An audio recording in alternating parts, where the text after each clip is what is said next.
VIP voice இன் police. இது police பொதுமக்கள் நல்லுறவுக்கான குரல். அனைவருக்கும் வாய்ஸ் இன் போலீஸ் உங்கள் விஐபின்னு வணக்கங்கள். அப்புறம் அந்த டிஎன்யூஎஸ்ஆர்பி குறித்த ஒரு பதிவு பார்ப்போம்.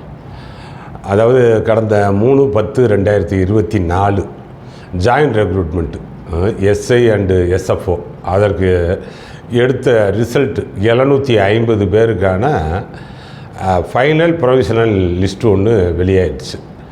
750 பேருக்கு அந்த தேர்வு செய்யப்பட்டவர்களுக்கு முதற்கண் சேனல் சார்பான ஒரு வாழ்த்துதலை தெரிவிச்சுக்கிடுவோம். இது பலவிதமான எதிர்பார்ப்புகள், ஏமாற்றங்கள். அந்த இப்போ 750 பேர் போட்டிருக்காங்கப்பா. உங்களுக்கு அது எனக்கு விசாரித்த அளவுக்கு அநேகமாக இந்த நவம்பர் 1/11/2024 நவம்பர்னாங்க. ஆனால் அப்புறம் 1ஆம் தேதி வரலையேன்றுவீங்க. அதனால தான் நான் பெரும்பாலும் எதுவும் சொல்கிறது இல்லை. ஆனால் இந்த நவம்பரில் ட்ரைனிங் இருக்கலாம்னு சொல்லியிருக்காங்க. ஏன்னா அதுக்கடுத்து உங்களை ட்ரைனிங் அனுப்புனதோட அப்படியே தானே அடுத்த இந்த 2024க்கான நோட்டிஃபிகேஷன். அதே நேரத்திலேயே அந்த பிசி அவங்களுக்கான ட்ரைனிங் அப்படியே போயிடும் அப்படின்னாங்க. அந்த வேலை நடந்துக்கிட்டு இருக்குது அப்படின்னு சொல்லி தகவல் சொன்னாங்க. இப்போ இதில் அந்த தேர்வு செய்யப்பட்டவர்கள் அப்படின்ற அடிப்படையில் அந்த 750 பேருக்கு வந்திருக்கிறத பார்த்தோம்னா உள்ளபடியே மிகுந்த மகிழ்ச்சியாக இருக்கலாம். இதில் முதல்ல ஒரு லிஸ்ட்டு போட்டாங்கல்ல, அந்த ஃபஸ்ட்டு ப்ரொவிஷனல் 29/1/2024 அந்த லிஸ்ட்டு வந்துச்சுல, அதிலேருந்து ஒரு 38 பேர் வெளியே போயிட்டாங்க. ஆனால் 38 பேர் வெளியே போயிருக்காங்க. ஒரு 38 பேர் இந்த இதில் திரும்ப கூப்பிட்டுருந்தாங்கல்ல, அந்த 370 பேரை என்னமோ கூப்பிட்டுருந்தாங்கல்ல, அதில் ஒரு 38 பேர் மறுபடியும் உள்ளே வந்திருக்காங்க. இது பார்த்திங்கன்னா இது ஆரம்பத்திலேயே, ஆனால் முதல்ல ஃபஸ்ட்டு உங்களுக்கு இந்த நோட்டிஃபிகேஷன் 5/5/2023 ஃபஸ்ட்டு நோட்டிஃபிகேஷன் வந்துச்சு. 5/5/2023 ஏன்னா ஒரு 15-16 மாதத்துக்கு முன்னாடி. அப்புறம் அதுக்கடுத்து அதிலேயே 23/5/2023 அதில் ஒரு அடிஷ்னல் நோட்டிஃபிகேஷனாக தான் அந்த எஸ்எஃப்ஓ சேர்த்தாங்க. அதுக்கு பிறகு தான் இது ஜாயின்ட் ரெக்ரூட்மெண்ட் ஆகுது. அது எல்லாம் சேர்த்து தான் அதில் ஒரு டோட்டலாக ஒரு 750 பேர் வர்றாங்க. இப்போ இந்த இதில் நீங்கள் 26/8/2023 எழுத்துத் தேர்வு எழுதியிருப்பீங்க.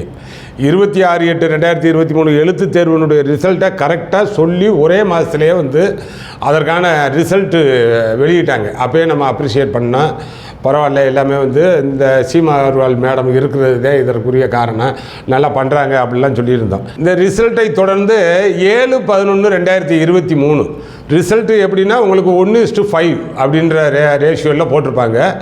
7/11/2023 பிசிக்கலுக்கு போகிறீங்க. பிசிக்கலில் அதெல்லாம் 7/11 இருந்தால் அப்படியே கண்டினியூவாக நடக்குது. அதுக்கு பிறகு 19/12/2023 அதிலிருந்து இன்டர்வியூ நடந்துச்சு. ஆட்டோமேட்டிக்காக அந்த இன்டர்வியூ போகையிலேயே 1:2ன்ற ரேஷியோவில் தான் போயிருப்பீங்க. 19/12 கமெண்ட்ஸ் ஆகி நடந்துக்கிட்டு இருந்துச்சு. அந்த இன்டர்வியூனுடைய ரிசல்ட்டு தான் உங்களுக்கு 29/1/2024 அதில் இதே மாதிரியான ஒரு ஃபஸ்ட்டு அதில் தான் ஒரு ப்ரொவிஷனல் லிஸ்ட்டு வெளியாகுது. அந்த ப்ரொவிஷனல் லிஸ்ட்டு இப்போ செலக்டடு லிஸ்ட்டு ஆச்சில் அதில் மறுபடியும் இதனை தொடர்ந்து வழக்குக்கு போகிறாங்கல்ல, அதில் பாதிக்கப்பட்டவர்கள் சரியான முறையில் அதிகப்படியான மார்க் வாங்கின எஸ்சி எஸ்டி கேட்டகரி இல்லைன்னா அதர் கேட்டகரி அந்த ஸ்டூடெண்ட்ஸு அவங்க ஜிடியில் கொண்டு போய் வைக்கலை. அது அவர்களுடைய நியாயமான கோரிக்கை. அப்போ அவங்க தான் சென்னை உயர்நீதிமன்றத்தில் வழக்குக்கு போகிறாங்க. அந்த வழக்கு சென்னை உயர்நீதிமன்றத்தில் கடந்த 6/6/2024 விசாரணைக்கு அப்போ டிஎன்யூஎஸ்ஆர்பி சார்பாக ஒரு ரிப்போர்ட் ஃபைல் பண்ணுறாங்க. அதில் ரொம்ப டெலிபரேட்டாக ஒத்துக்கிட்டாங்க. ஆமாங்க, எங்கள் தரப்பில் தப்பு நடந்துச்சு, அதை சரி பண்ணிடுறோம் அப்படின்னு சொல்லி. சரி பண்ணிடுறோம்னா எதை கட் ஆஃபாக வச்சு சொல்கிறாங்கன்னா 29/6/2023 ரிசல்ட் வந்துச்சு பார்த்தீங்களா, அதை கட் ஆஃபாக வச்சு சொல்கிறாங்க. அதில் இருந்து நாங்கள் இந்த கரெக்டாக இந்த ரிசர்வேஷனை ஃபாலோ பண்ணி இவங்களை கொண்டு வர்றோம். அப்போ அதிலேருந்து என்ன ஒரு சிலரை பிசிக்கலுக்கு கூப்பிட வேண்டியது இருக்கும். அதெல்லாம் பார்த்து நாங்கள் பண்ணிக்கிறோம். இந்த என்டையர் ப்ராசஸையும் 3 மாதத்தில் முடிச்சிடுறோம் அப்படின்னாங்க. அப்போ அதிலிருந்து ஒரு 370 பேரை கூடுதலாக கூப்பிட்றாங்க திரும்ப. ஏன்னா இந்த மாதிரியான அந்த ஃபிசிக்கல் மெஷர்மெண்ட்டு ஏற்கனவே வந்து 29/1/2024 ஃபஸ்ட்டு ப்ரொவிஷனல் லிஸ்ட் ஒன்று போட்டிங்க. அப்போவே நிறையா குளறுபடி வந்துச்சு. இந்த 370 பேர் கூப்பிட்ட உடனேயே இதில் ஏதேனும் இந்த ஃபஸ்ட்டு ப்ரொவிஷனல் லிஸ்ட்டு பாதிக்குமா அப்படின்ற நிறைய கேள்விகள் இருந்துச்சு. எல்லா தரப்புலையுமே என்ன பண்ணாங்கன்னா பாதிக்கிறதுக்கு வாய்ப்பில்லை. ஏன்னா அந்த நேரத்திலேயே வந்து அந்த எஸ்எஃப்ஓ ஆஸ்பிரன்ஸ் தவிர அந்த போலீஸுக்கான இது இருந்தாங்க பாருங்கள், அந்த 621 பேர் அவங்க ஏறத்தாழ எவ்ரிதிங் கம்ப்ளீட் பண்ணிட்டாங்க. எது போலீஸ் வெரிஃபிகேஷனு, மெடிக்கல், அந்த சர்டிஃபிகேட் ஜென்யூனஸ் எல்லாமே வாங்கி கொடுத்துட்டாங்க. அப்போ எவ்ரிதிங் முடிஞ்சிருச்சு. அதனால் அவர்களுக்குள்ள உள்ளூரை திரும்ப ஒரு 370 பேர் வரைக்கும் கூப்பிட்றாங்களே ஏதேனும் பாதிக்குமா அப்படின்ற ஒரு நியாயமான சந்தேகமும் பயமும் இருந்துச்சு. அதே மாதிரி இவங்களை கொண்டு வந்து முடிச்சுட்டு இப்போ நீங்கள் அந்த 3/10/2024 அதில் வந்து ஒரு ரிசல்ட் வெளியிடுறீங்க. இதுதான் ஃபைனலாக இருக்கக்கூடிய ஒரு ப்ரொஃபஷனல் லிஸ்ட்டுன்னு சொல்லி. இதில் ஏற்கனவே அந்த ஃபஸ்ட்டு லிஸ்ட்டு போட்டிங்கல்ல, அந்த லிஸ்ட்டில் இருக்கக்கூடிய 38 பேர் வெளியே போயிட்டாங்க. ஆனால் இப்போ புதுசாக ஒரு 38 பேர் உள்ளே வர்றாங்க. 38 பேர் உள்ளே வர்றது பற்றி எனக்கு பிரச்சனையே கிடையாது. நீங்கள் 38 இல்லை, எவ்வளோ பேர்னாலும் நீங்கள் உள்ளே கொண்டு வரலாம். 38 பேர் எப்படிங்க வெளியே போக முடியும்? நீங்கள் தான் சொல்கிறீங்க, ஆனால் தெரியாமல் பண்ணிட்டேன் அப்படின்னு சொல்லி சொன்னோம்னா அவ்வளோ ஈஸியாக சொல்லிட முடியுமா? நீங்கள் கோர்ட்டில் சொல்லிட்டு வந்தீங்க, ஆனால் அதெல்லாம் ஓகே. கோர்ட்டில் வந்து நாங்கள் வந்து அந்த கரெக்டாக கம்யூனல் ரோஸ்டர் கரெக்டாக ஃபாலோ பண்ணிக்கிறோம் அப்படின்னு சொல்லி. இதை பொறுத்த வரைக்கும் உங்களுக்கு இன்னும் ஒரு 20 செலெக்ஷன் எடுத்தால் கூட இந்த டிஎன்யூஎஸ்ஆர்பிக்கு வந்து நீங்கள் இந்த கோட்டா, இந்த கம்யூனல் ரோஸ்டரு இது எப்படி ஃபாலோ பண்ணுறதுன்னு உங்களுக்கு தெரியாது. ஏன்னா இது வந்து அந்த ஜிடி பிரியுது, அப்புறம் பிசி, அப்புறம் எம்பிசி, அப்புறம் டிஎன்சி, அப்புறம் மறுபடியும் எஸ்சி, எஸ்சிஏ, எஸ்டி, அப்புறம் அதுக்கடுத்து உமன் கோட்டா, அப்புறம் டிபார்ட்மெண்டல் கோட்டா, அப்புறம் பிஎஸ்டிஎம்முக்கான மார்க்கு, அப்புறம் வந்து ஸ்போர்ட்ஸ் கோட்டா, ஏன்னா இது அப்புறம் வந்து வார்டு கோட்டா, ஏன்னா இதெல்லாம் உங்களுக்கு பெரிய கன்ஃபியூஸ் ஆகிரும் போல். டோட்டலாக யாருக்கும் ஆகுமோ என்னவோ. ஏன்னா இந்த டிஎன்யூஎஸ்ஆர்பியில் இருக்கக்கூடிய ஆட்களுக்கு இன்னும் நீங்கள் 20 செலெக்ஷன் எடுத்தாலும் உங்களுக்கு அதை பற்றி புரிஞ்சுக்கிடவும் தெரியாது, என்னன்னு தெரியாது. கோர்ட்டில் போய் கொஞ்சம் கூட வெக்கமே இல்லாமல் எங்களை மன்னிச்சுக்குங்க, ஆமாம் தப்பு நடந்துச்சு அப்படின்னு சொல்லி கும்பிட்டு விழுகிறது கூட ரெடியாக இருப்பீங்களே தவிர இது சரி பண்ணுறதுக்கு உங்களுக்கு அங்கே வந்து இது கிடையாது. வேணால் வந்து நீங்களே சரண்டர் பண்ணிடலாம், சொல்லிடலாம். டிஎன்யூஎஸ்ஆர்பியை பொறுத்த வரை அந்த physical measurement, physical endurance, physical efficiency இதோட நிறுத்திக்கிறது பெட்டர்னு நினைக்கிறேன். வந்து நீங்கள் டைரெக்டாக டிஎன்பிஎஸ்சிலே அவங்ககிட்டே கொடுத்துடலாம். மற்ற எழுத்து தேர்வு, இன்டர்வியூ அவங்க வச்சு கொடுக்க சொல்லி அது இருக்கட்டும். இப்போ இந்த 38 பேர் வந்து இதில் அந்த ஃபஸ்ட்டு ப்ரொவிஷனலில் இருந்ததை அப்படியே டெலீட் பண்ணிடுறீங்களே, எந்த தகவலுமே இல்லையா அவங்களுக்கு? நீங்கள் சரின்னு சொன்னால் சரி, நீங்கள் வேணாம்னா வேணாம், அப்படி இருப்பாங்களாங்க? அந்த 38 பேர் இளைஞர்களுடைய அந்த ஆஸ்பிரன்ஸினுடைய மனநிலை என்ன ஆகுறது? அதை பற்றி எந்த அக்கறையும் கிடையாதா? அவ்வளவு தெனாவட்டு எப்படிங்க வரும்? அந்த அளவுக்கான ஒரு எதேச்சதிகாரம் எப்படி வரும்? இந்த குண்டாஸ் ஆகிட்டு போடுவான். ஏன்னா போலீஸில் டெட்டன்யூ உள்ளே தான் இருப்பார், எங்கே சென்ட்ரல் பிரிசனில் தான் இருப்பார். அவருக்கு வந்து ஆர்டர் சர்வ் பண்ணதுக்கு பிறகு 24 மணி நேரத்தில் அவர் ஒய்ஃப்கிட்ட போய் நம்ம வந்து அந்த காப்பி ஆஃப் த ஆர்டரை அங்கே கொடுத்து சைன் வாங்கணும், அக்னாலேஜ்மெண்ட் வாங்கணும். 24 மணி நேரத்தில் தெரியப்படுத்தணும். அந்த ஒய்ஃப் இல்லைன்னா அந்த பேரண்ட்டு அந்த ரத்த உறவுக்கு தெரியப்படுத்தணும். எதுவுமே இல்லை. அதுக்குள்ள வந்து லிஸ்ட்டு வந்துச்சு. அதுக்கு பிறகு இந்த இப்போ வரைக்கும் அந்த கேண்டிடேட்டுக்கு ஒரு மெசேஜ் கிடையாது, மெயில் ஐடி கிடையாது. என்னவா அப்படியே விட்டுருவீங்களா? அப்படியே விட்டுட்டா விட்டுருவாங்களா? அந்த 38 பேர் அப்படியே தெருவில் நின்ற வேண்டியதானா? உங்களை பொறுத்த வரைக்கும் நீ வந்து அந்த குழு அறையில் வந்து குளிரூட்டப்பட்ட அறையில் உட்காந்துக்கிட்டு நீங்கள் வந்து லிஸ்ட்டு ப்ரிப்பேர் பண்ணுவீங்க, குளிரூட்டப்பட்ட காரில் போவீங்க, குளிரூட்டப்பட்ட வீட்டில் இருப்பீங்க. அதெல்லாம் வேறு விஷயம். ஏன்னா அது உங்களது வசதி வாய்ப்புக்கு தகுந்தவாறு இருந்துக்குங்க. ஆனால் ஒரு சப் இன்ஸ்பெக்டர் உத்தியோகம்ன்றது சாதாரணமாக இங்கே இருக்கக்கூடிய ஒரு இந்த இளைஞர்கள் மத்தியில் அது ஒரு பெரிய லட்சிய கனவுங்க. அதை பற்றி அது ஒரு உணர்வுபூர்வமான விஷயம். உத்தியோகம் மட்டும் கிடையாது, அது மிகுந்த உணர்வுபூர்வமான விஷயம். இப்போ நீங்கள் அந்த 1ஆவது மாதம் ரிசல்ட் போட்டிருக்கீங்கல்ல, அந்த ரிசல்ட் போட்டதுக்கு பிறகு அவர்களுக்குள்ளே என்னென்ன நடந்திருக்குன்னு தெரியுமா? 29/1/2024 அந்த ரிசல்ட் வந்ததற்கு பிறகு சப் இன்ஸ்பெக்டர் உத்தியோகம் கிடச்சிருச்சுல, அதே சர்டிஃபிகேட் ஜென்யூனஸ் வரைக்கும் முடிஞ்சிருச்சுல, எல்லாமே எவ்ரிதிங் கம்ப்ளீட்டட் தானே. அப்படின்னால அதனை முன்னிட்டு அவன் உறவுகளுக்குள்ள எத்தனையோ விருந்து, எத்தனையோ எத்தனையோ சந்தோஷம், கொண்டாட்டங்கள், மகிழ்ச்சி, நண்பர்களுக்குள்ள எவ்வளவோ நடந்திருக்கும். அதெல்லாம் தெரியுமா உங்களுக்கு? இன்னும் சொல்ல போனால் எத்தனை பேர் இளைஞர்கள் வந்து இதன் அடிப்படையில் திருமண நிச்சயதார்த்தம் இல்லைன்னா திருமணமே முடிஞ்சிருக்கான்னு கூட எனக்கு தெரியலை.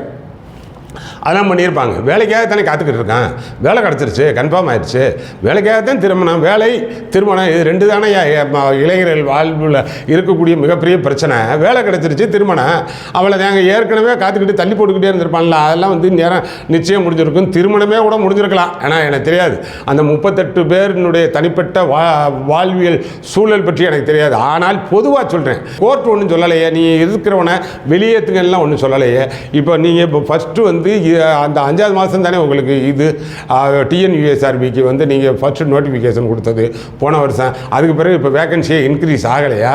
நீங்கள் சொன்ன அந்த 750லேயே நிற்கிதா? இந்த 38 பேருக்கு வந்து கவர்மெண்ட்டில் சொல்லி சார் இந்த ஒரு வட்டம் தப்பு நடந்து போச்சு, நீங்கள் ஏன் தப்பு நடந்து போச்சுன்னு சொல்லி கோர்ட்டாக இருந்தாலும் எங்கேயா இருந்தாலும் வெக்கமே இல்லாமல் கேட்பீங்கல்ல, அப்படி போய் கேட்டு முதல்வரை பார்த்து இந்த 38 பேரை நீங்கள் சேர்த்துக்கிறத பற்றி நான் சொல்லவே வரல, சேர்த்துக்குங்க. ஆனால் அதில் இருக்கக்கூடிய ஒரு ஆள் கூட வெளியே போயிருக்கக்கூடாது. எளியோனிலும் எளியோனாக இருக்கக்கூடியவனுக்கான நீதி மறுக்கப்படக்கூடாதுங்க. அதுதானே நேச்சுரல் ஜஸ்டிஸு. எவன் ஒருவன் எந்த ஒரு ஆதரவும் இல்லாமல் நிராதரவாக இருக்கக்கூடிய அந்த எளிய மகனுடைய நீதி வந்து மறுக்கப்படக்கூடாது. நீங்கள் 38 பேரை தெருவில் நிறுத்திட்டீங்க டக்குன்னு, ஒரு உத்தரவும் கிடையாது, ஒரு தகவலும் கிடையாது. ஏப்பா அந்த உங்களுக்கு சொல்கிறேன், 38 பேர் மனம் தளராதீங்க, இது கட்டாயம் நீங்கள் ஜெயிக்கலாம்ப்பா.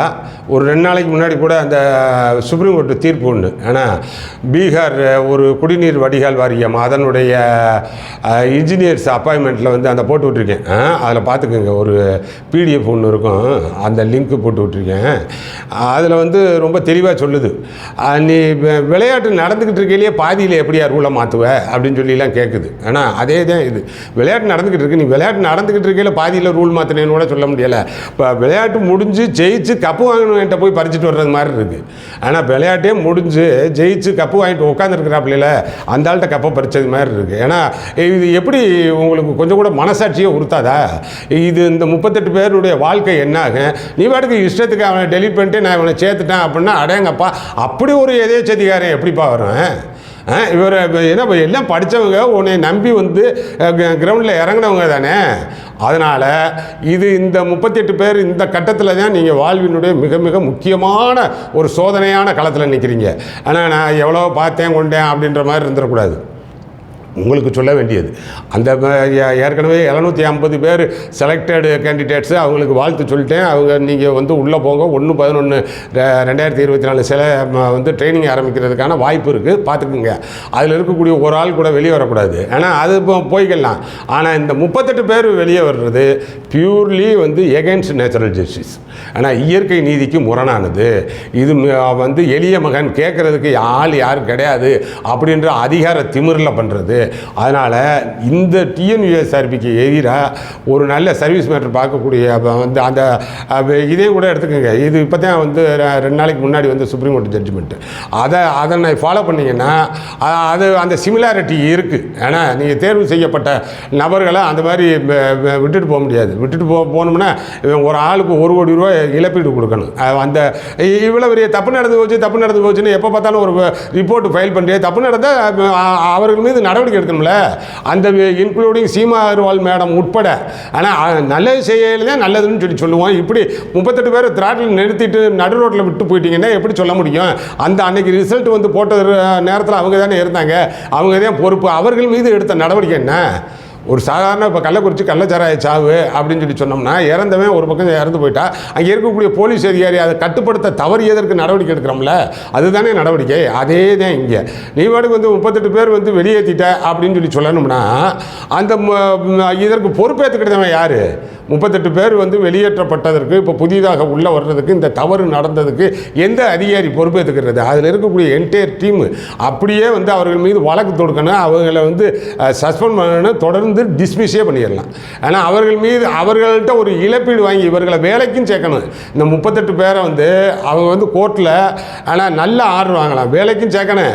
திடீர்னு இவ்வளோ பெரிய ஒரு மன உளைச்சலுக்கு ஆளானாங்கல்ல, ஒரு 25 வயசு பயலுடைய மன உணர்வு என்ன பாடுபட்டிருக்கேன். இன்னும் சொல்லப்போனால் வாழ்க்கையே வெறுத்து தற்கொலை உணர்வுக்கெலாம் போன ஆட்கள் இருக்கு. யாரும் போயிடாத, அதெல்லாம் நமக்கு தேவையே கிடையாது. ஏன்னா வாழ்ந்து பார்க்கறது, சந்தித்து பார்க்கறது தான், அதுக்கு தான் இதை சொல்கிறேன் நான். ஏன்னா அதனால் அவ்வளோ பெரிய மோசமான நிலைமைக்கு ஆளாக்கின டிஎன்யூஎஸ்ஆர்பியை வந்து கேஸ் போடணும், அவர்கள் மீது நடவடிக்கை எடுக்க வைக்கணும்.